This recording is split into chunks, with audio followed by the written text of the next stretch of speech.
The year was 2127, when Earth was still young in the great game of the stars. Humanity had just begun to leave its cradle, sending colony ships into the nearer systems. Their engines were slow, their technology clumsy compared to the ancient empires that already ruled the galaxy. Yet the spirit of humankind was restless. Curiosity, hope, and a hunger for connection drove them beyond the blue sky of Earth. It was on one quiet night, above the clouds of Earth itself, that an event happened which few noticed, but which would echo across centuries. A survey vessel from the Kalani species had been mapping the edges of the Sol system.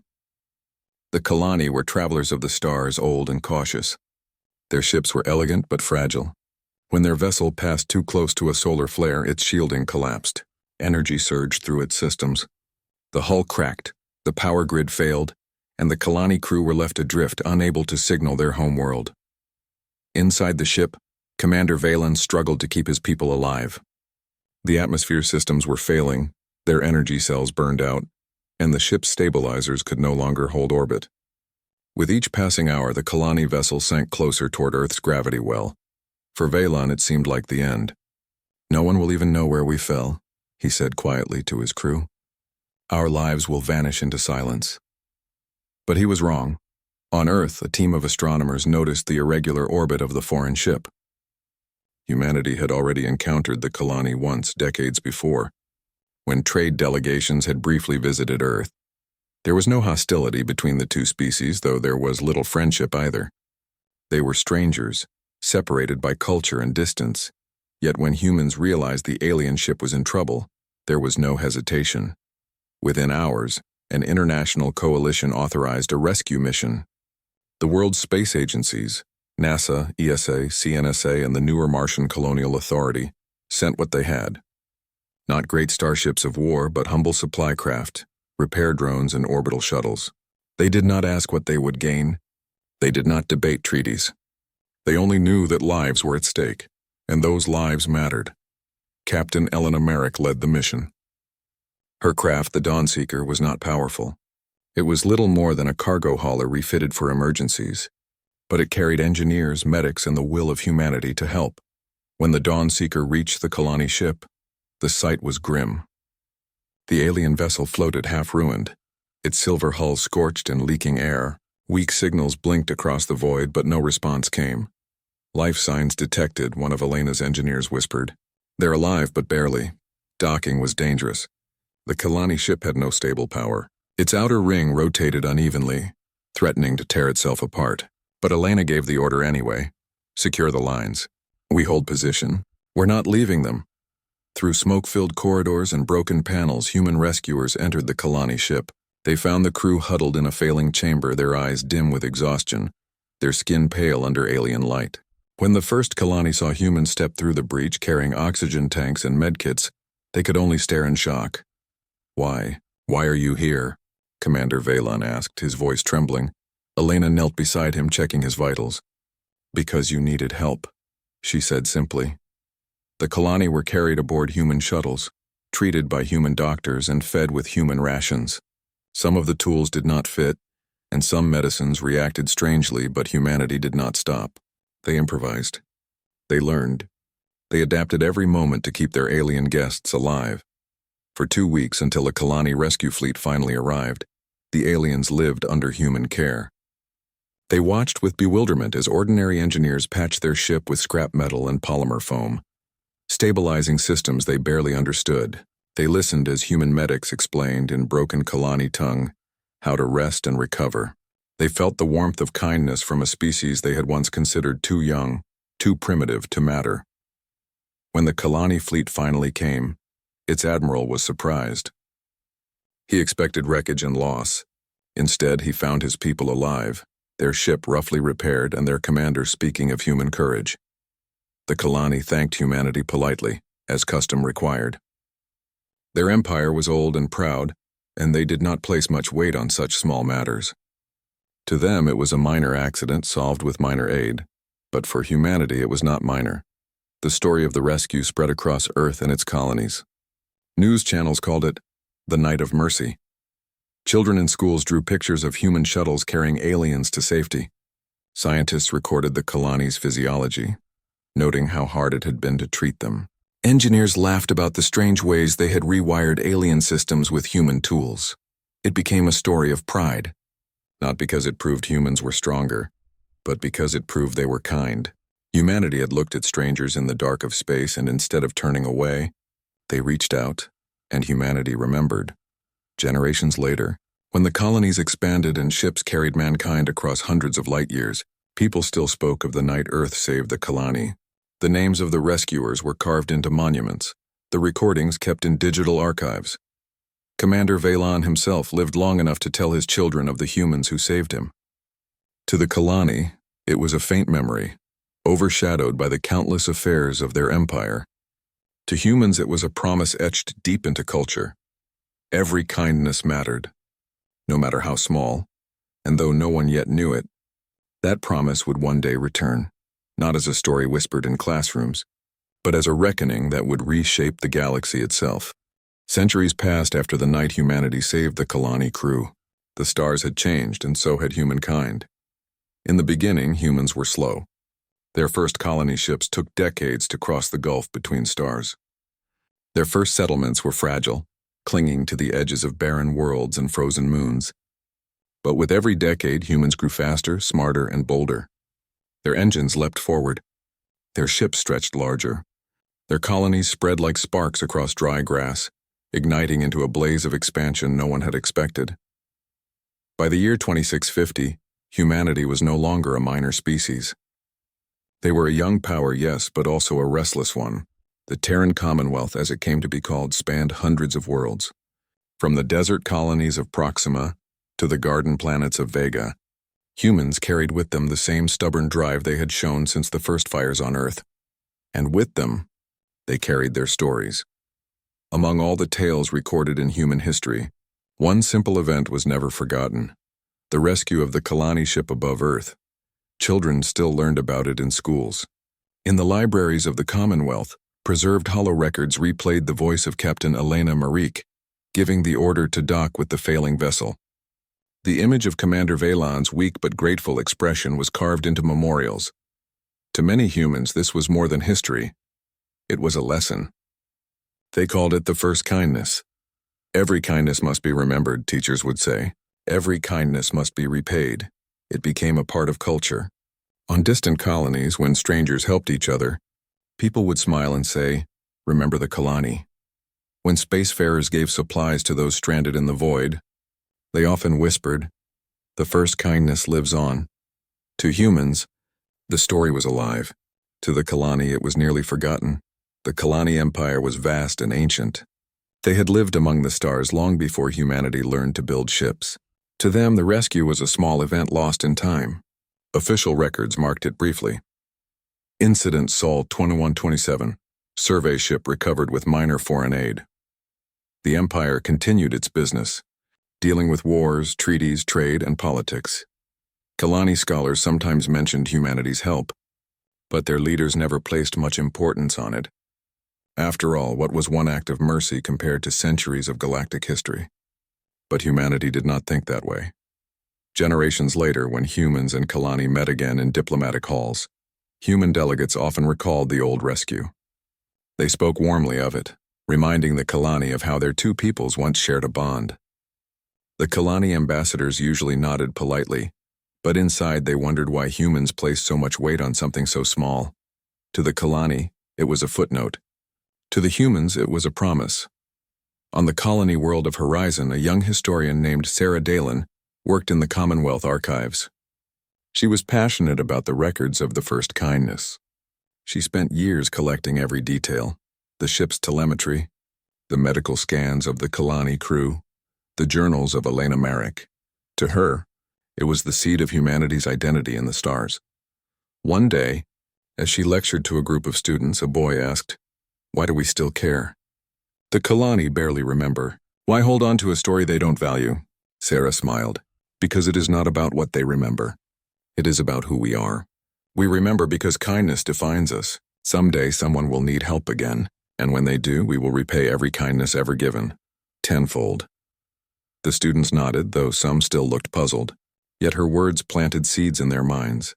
seeds that would grow as they became leaders, engineers, and explorers. By the year 2780, cracks appeared in the Kalani Empire. Their long history was filled with pride but also with stagnation. Their fleets grew old, their technology slowed, and their once rich trade routes began to shrink. Younger empires rose, hungrier and more aggressive. The Kalani did not adapt quickly enough. Whispers spread through the galaxy. The Kalani were in decline. But humans did not see them only as an empire. To humans, they were still the people who had once shown trust by allowing strangers to save them. The first kindness was not forgotten. Human traders still brought supplies to Kalani ports even when profits were low. Human engineers still offered advice on repairing failing infrastructure. When Kalani refugees wandered into human space, they were welcomed. Some Kalani elders began to notice this strange pattern. One of them, Elder Malin, spoke in a council meeting. "These humans, why do they help us still? What do they seek?" "Influence," another elder replied bitterly. "They wish to replace us," but Malin shook her head. "No, I have studied their records. I have listened to their songs. They remember something we forgot. They remember a kindness from long ago, and they repay it though we never asked them to." Her words were met with silence. Most of the council dismissed her thoughts as foolish. But deep inside, some Kalani wondered if she was right. Meanwhile, among humans, the story only grew stronger. On Earth's anniversary festivals, people sometimes read aloud Captain Merrick's words, "We're not leaving them." On distant stations, officers told recruits that their duty was not just defense, but mercy. It was as if humanity carried a vow written into its heart. No kindness would ever be wasted. Even when centuries had turned that first rescue into little more than myth for the Kalani, humans still held it close, waiting for the day when the debt could be truly repaid. That day was coming, though no one yet saw it. On a quiet night above horizon, Sarah Dalen looked at the stars. She was old now, her hair white, her body frail, yet her mind was sharp. She knew the Kalani's struggles were growing worse. She knew storms were building across the galaxy. She whispered softly, as if speaking to the stars themselves. "We have not forgotten you. When the time comes, when the galaxy turns against you, we will show you what it means for humans to remember." And far away, in the crumbling halls of the Kalani Empire, leaders dismissed the humans as reckless dreamers, too new to understand the galaxy's weight. They did not know what storm was waiting.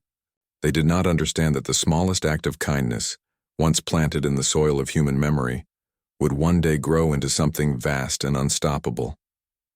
For humans remembered. And they would repay. The Kalani Empire had once been a great name in the stars.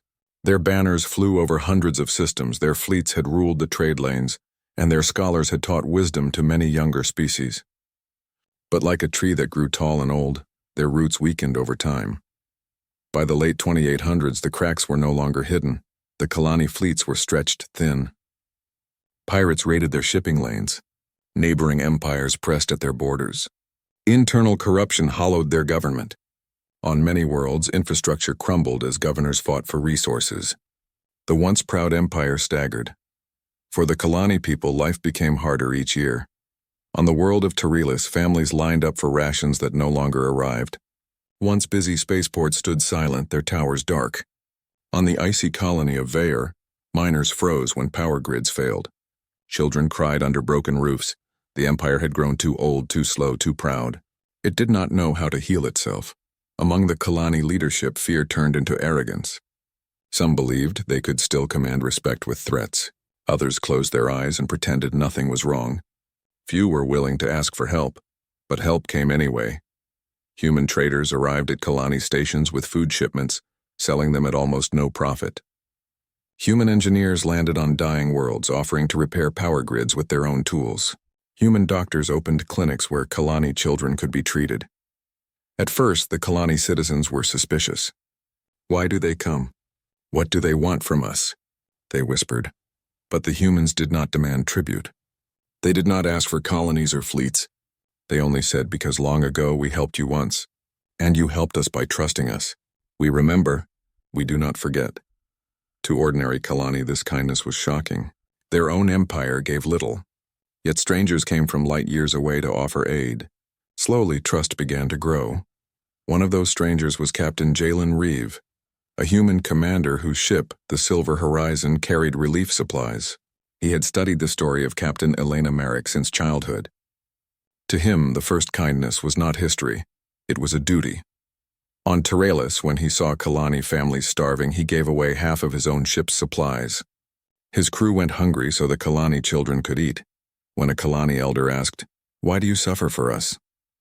Jalen answered, "Because once one of your commanders trusted us to save his people. That trust is worth more than all the supplies in my hold." The elder wept, for he had never heard such words. But not all welcomed human aid. Some Kalani nobles saw it as humiliation. "We are not beggars," they cried. "We are still an empire." They ordered humans to leave certain worlds. They spread lies claiming humanity wished to take their territories. Still, the humans returned. They did not argue with nobles.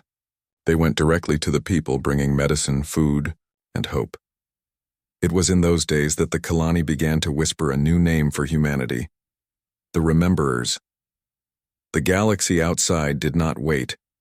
A rival power, the Dravani Collective, rose in strength.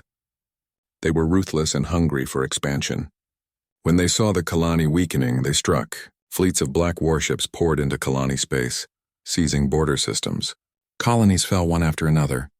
Refugees fled in millions. The Kalani Navy tried to resist, but their ships were too few and too old. Whole squadrons were destroyed.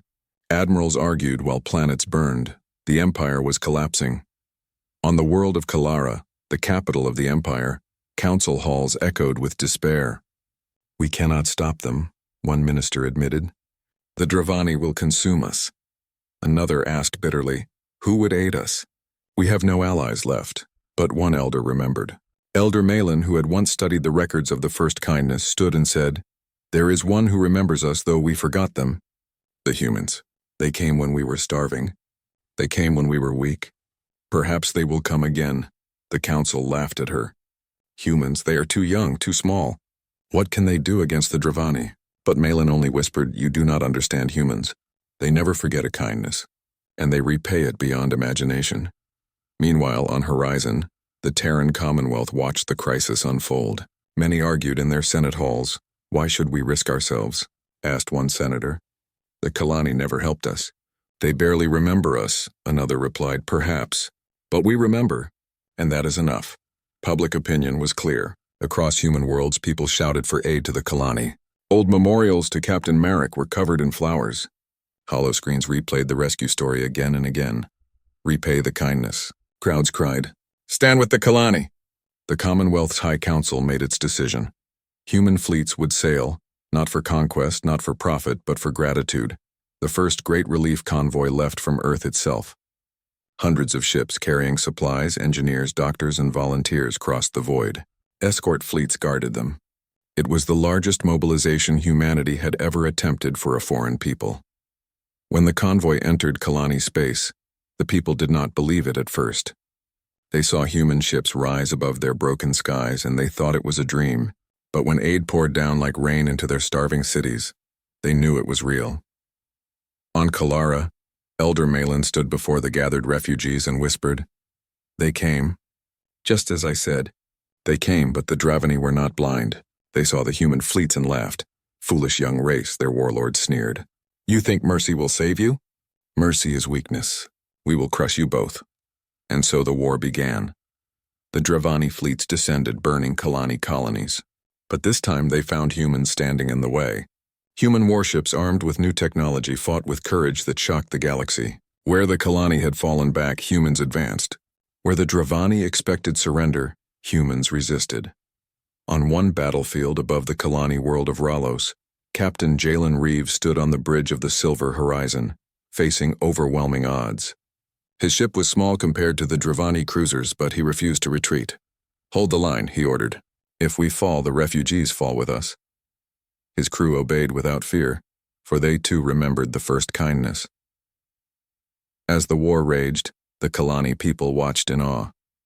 Humanity fought not for conquest, but for them. Humanity bled not to gain, but to repay. On burned-out colonies, Kalani children carried human flags as symbols of hope. On shattered worlds, human engineers rebuilt homes while Dravani attacks still thundered in the distance.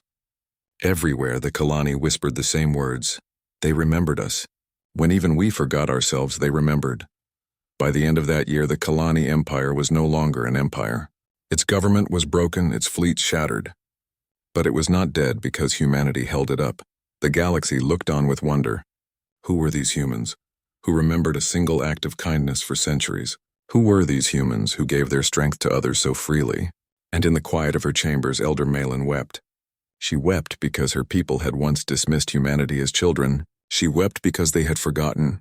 And she wept because humans had proved beyond all doubt that memory and gratitude could change the fate of stars. The Kalani had lost their empire, but they had gained something far greater, the unbreakable loyalty of humankind. And the war was only beginning. The war with the Dravani had ended, but the galaxy itself had changed. The Kalani civilization, once on the brink of collapse, now stood on the path to recovery. Entire worlds had been rebuilt, fleets reformed, and communities strengthened. Yet it was not technology alone that had saved them. It was humanity. Human fleets remained in orbit around Kalara and other key worlds, but they were no longer invaders or conquerors. They were guides, teachers, and friends. The Kalani learned from them, not just how to repair ships or rebuild cities, but how to work together, how to care for one another, and how to honor promises across time. Elder Malin stood atop the terrace of the restored council hall on Kalara. Below her, children played in open streets, their laughter carrying into the sky. She watched human engineers teaching Kalani students to build new energy systems. Soldiers and medics moved side by side, human and Kalani, laughing even as they worked. She had lived long enough to witness the first kindness return in full, and she could hardly believe her eyes. They have not only saved us, she whispered to herself, they have shown us what it means to endure, to hope, and to repay the past. For humanity, the mission had been more than an act of duty. It had been a fulfillment of a promise passed down through generations. Captain Jalen Reeve, now a decorated leader of the Terran Commonwealth, addressed his crew aboard the Silver Horizon.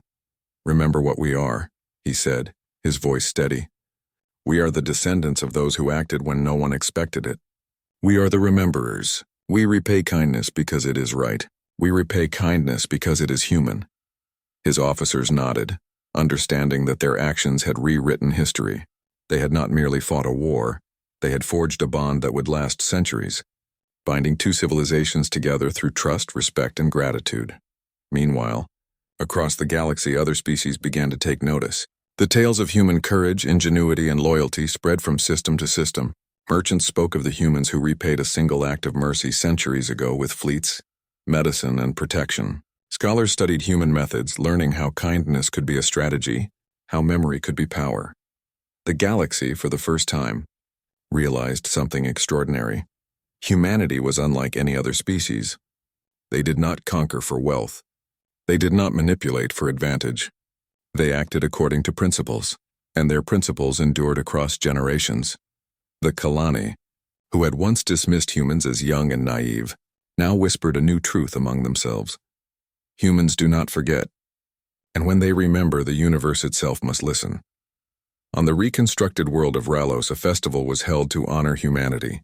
Kalani and humans gathered together, dancing, sharing stories, and celebrating life restored.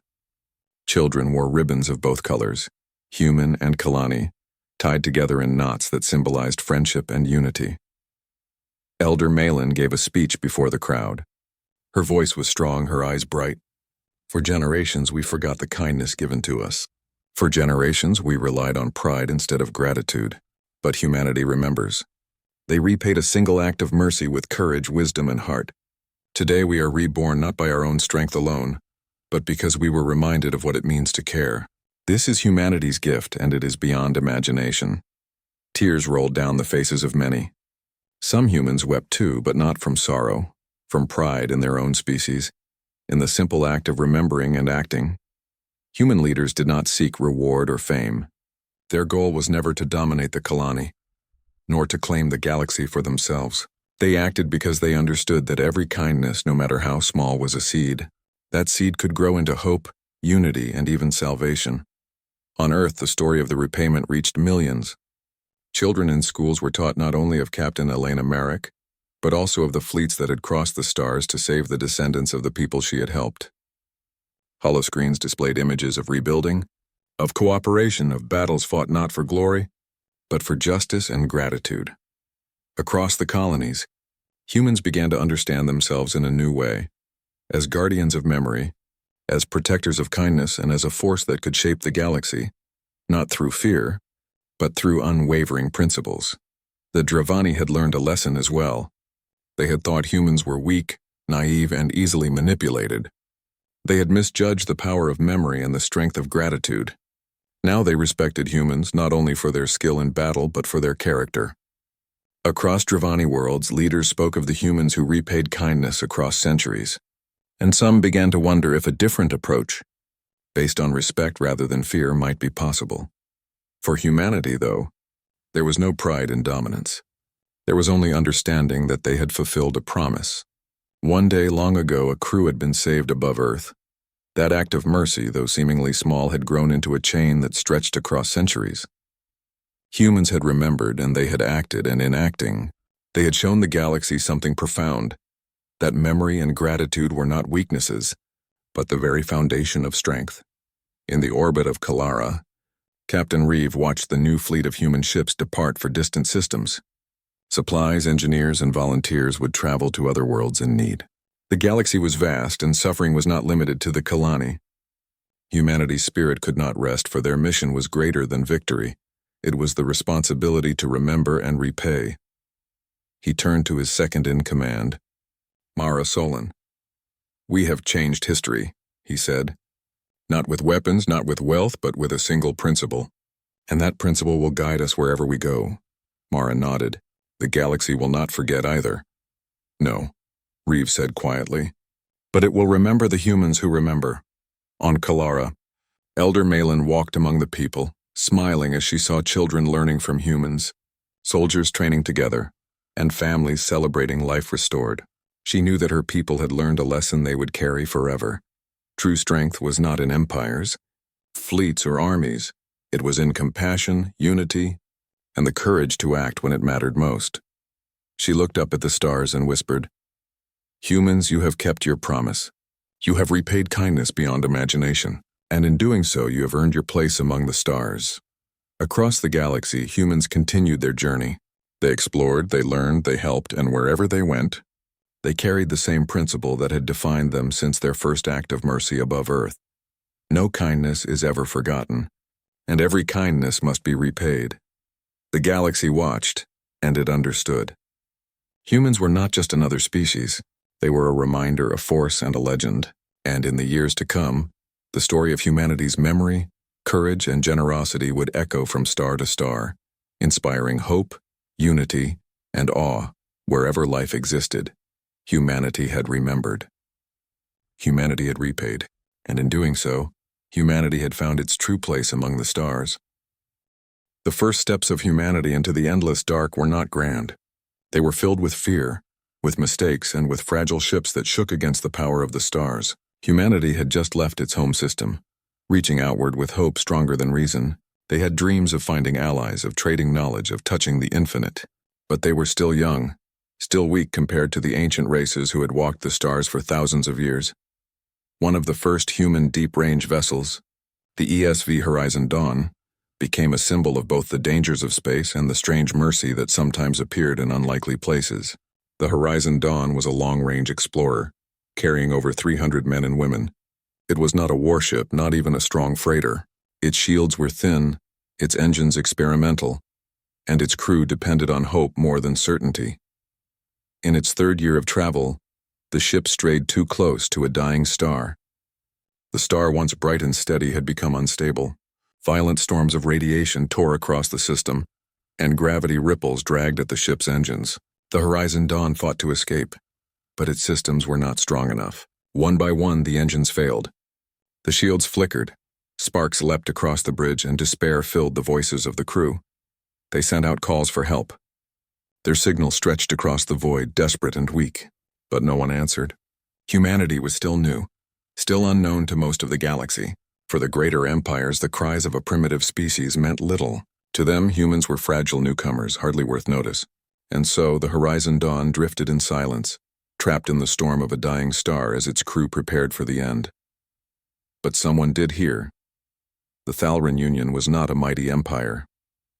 They were a small race dwelling on quiet worlds at the edge of known space.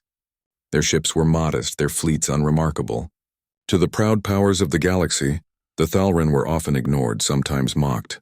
Yet among themselves, the Thalran held to old traditions of compassion. They believed that no cry for help should ever be left unanswered, no matter the cost.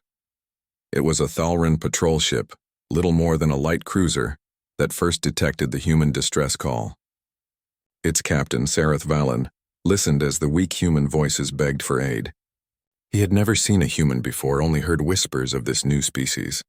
But as the calls repeated, breaking through static, Sareth made his choice. "We cannot ignore them," he told his crew. "But the storm will destroy us too," one of his officers warned. "Their ship is already lost." "Then we will be lost with them," Sareth replied, his voice steady. "Better that than to let them die alone." The Thalran patrol ship turned toward the unstable star. Its hull shuddered under the waves of radiation, its crew fighting to keep systems stable. With every passing moment, the risk grew, but they pressed on. At last, through the glowing dust and tearing light, they saw the horizon dawn. Its hull cracked, its engines dead, drifting like a leaf in a storm. For the humans inside, hope had nearly died. The captain of the Horizon Dawn, Elena Merrick, stood on her bridge in silence, watching the failing systems. She had no words left to give her crew. Then a voice broke through the comms. "This is the Thalran vessel Silent Reach, hold fast. We are coming." The humans stared in disbelief. A new voice, alien but calm, had answered them. The crew erupted with shouts and tears. Captain Merrick pressed her hand to her chest, whispering, "We're not alone." The rescue was not simple. The Thalran ship locked tractor beams onto the human vessel, straining against the pull of the dying star. Warning lights flashed as the beams nearly overloaded. The Thalran engineers rerouted power, sacrificing their own safety to keep the grip strong. Slowly, painfully, the Horizon Dawn was pulled free of the star's grasp. When at last both ships cleared the storm, silence fell across the Thalran bridge. They had succeeded, but their own ship was badly damaged. Systems were failing, supplies were drained, and several crew members were injured. And yet, when the humans hailed them in gratitude, Sareth Valen only smiled. "You are safe," he said simply. "That is enough." The two ships limped together to a nearby neutral station. There, for the first time, humans and Thalran met face to face. The meeting was awkward, filled with careful gestures and halting translations. Yet behind it all was warmth, a bond forged in the fire of crisis. Captain Merrick stood before Sareth Valen, her eyes wet with tears. "You risked everything for us," she said softly. "Why?" The Thalran captain tilted his head, his silver eyes calm. "Because someone had to. And because one day perhaps you would do the same." The Horizon Dawn was eventually repaired and returned to human space. The Thalran returned to their quiet corners of the galaxy, expecting nothing more. For them, it was simply another act of compassion, another life saved. They did not know that among humans, memory ran deep. The story of the Thalran rescue spread across Earth and the colonies. It became a tale told to children, a reminder that in the cold emptiness of space, kindness could still shine.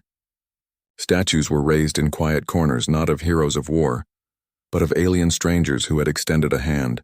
In human records, the name Thalran was written with respect, but as the years passed, the galaxy forgot. To the great empires, it was a small event of no importance. To the Thalran themselves, it faded into the long list of rescues they had made for others. Only humanity remembered, and that memory would one day change the stars.